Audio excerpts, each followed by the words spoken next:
Operation blue star विषयी मंत्री आणि भाजप नेते गिरीश महाजन यांच्या वक्तव्याने आता वाद निर्माण झालाय। ऑपरेशन ब्लू स्टार हा काळा दिवस असल्याचं गिरीश महाजनांनी म्हटलं।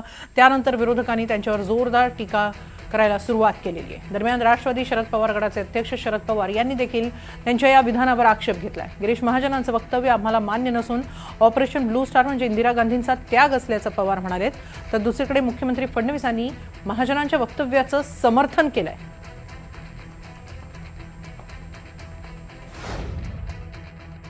ज्या समाजाने प्रचंड त्याग केला त्यांच्या मालिकेमध्ये आपण शीख समाज यांचं योगदान कधी विसरणार नाही।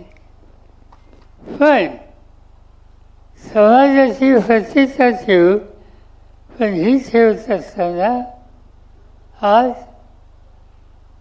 जे काही महाराष्ट्राच्या माणसांनी वक्तव्य केलं तसं वक्तव्य आम्हाला मंजूर नाही।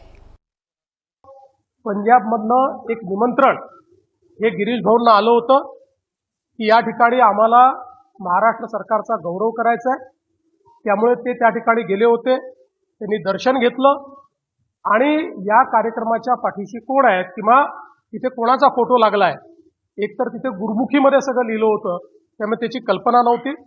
अतिशय थोडा वेळ गिरीश भाऊ त्या ठिकाणी होते आणि त्यांचं संपूर्ण भाषण जर आपण ऐकलं तर त्या ठिकाणी त्यांनी शीख समाजाचा गौरव केलेला आहे आणि भारताच्या वाटचालीत शीख समाजाचं योगदान, शीख समाजाला संपूर्णपणे मुख्यधारेमध्ये आणण्याकरता भारत सरकारने केलेलं योगदान आणि पंजाबमध्ये जे काही ड्रग्सचा वाढता प्रश्न आहे या संदर्भात त्यांनी कमेंट केलेला आहे। मला असं वाटतं की याला दुसऱ्या कुठल्याही पद्धतीनं बघण्याची गरज नाही।